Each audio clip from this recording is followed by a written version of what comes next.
Hello, Krishna भगवान speaking. प्रभु भगवान, अरे ओए प्रेम के पुजारी, रउआ प्यार के कहानी तब पूरा संसार जानेला, फिर हमरा साथे ही अन्याय काहे काहे भगवान काहे? रो मत, समस्या बतावत, समाधान तुम्हारा ये लव गुरु करेगा। रउआ से का छिपल बा प्रभु, आई सुनी।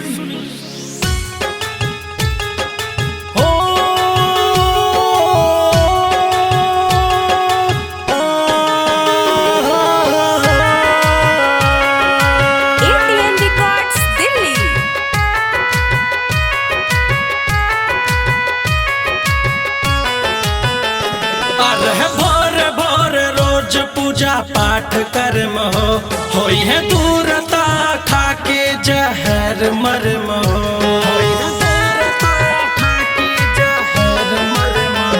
अरे भोर भोर रोज पूजा पाठ कर्म होई है दूरता, खाके जहर मरम जहर मरम जहर मरम ओन तिलक चढ़ी एने होई नुकसान, ओन तिलक चढ़ी एने होई नुकसान, हमरा जान के साथ काटवा द भगवान, हमरा जान के साथ काटवा द भगवान, हमरा जानू के साथ काटवा द भगवान।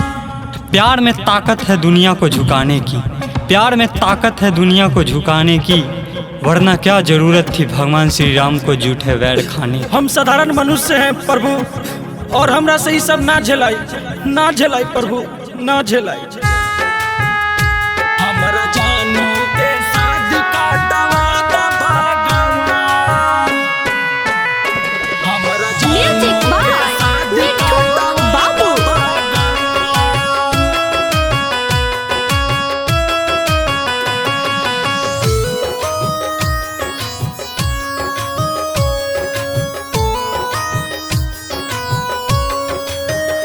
अरे उनका बिना अब हम नहीं जियब, किनके नूरानी 505 अब पियब, किनके नूरानी 505 अब पियब। अरे उनका बिना अब हम नहीं जियब, किनके नूरानी 505 अब पियब, ओकरा बिना हमारा होई बढ़िया पामान, ओकरा बिना हमार होई बढ़िया पामान, हमरा जान के साथ काटवा द भगवान, हमरा जान के साथ काटवा द भगवान, हमरा जानू के साथ काटवा द भगवान।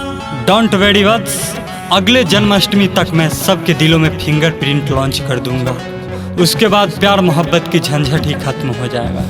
जल्दी अपलोड कीजिए प्रभु, अब सहा नहीं जा रहा, नहीं जा रहा।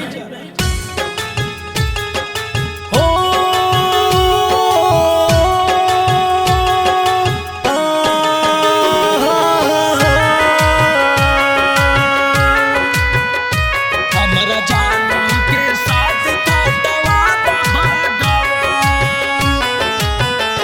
अरे प्यार में जुदाई काहे हो विधाता, दीपक दिया रजमीर अपना सहाता, दीपक दिया रजमीर अपना सहाता। अरे प्यार में जुदाई काहे हो केला विधाता, दीपक दिया रजमीर अपना सहाता। राइटर राज किशोर के जिंदगी के शान, राइटर राज किशोर के जिंदगी के शान, हमरा जान के साथ काटवा द भगवान, हमरा जानू के साथ काटवा द भगवान, हमरा जान के साथ काटवा द भगवान। अरे भोर भोर रोज पूजा पाठ कर्म होई है दूरता, खाके जहर मरम होई है दूरता, खाके जहर मरम। अरे भोर भोर रोज पूजा पाठ कर्म होई है दूरता, खाके जहर मरम। जहर मरम हो, जहर मरम हो। ओन तिलक चढ़ी एने होई नुकसान, ओन तिलक चढ़ी एने होई नुकसान।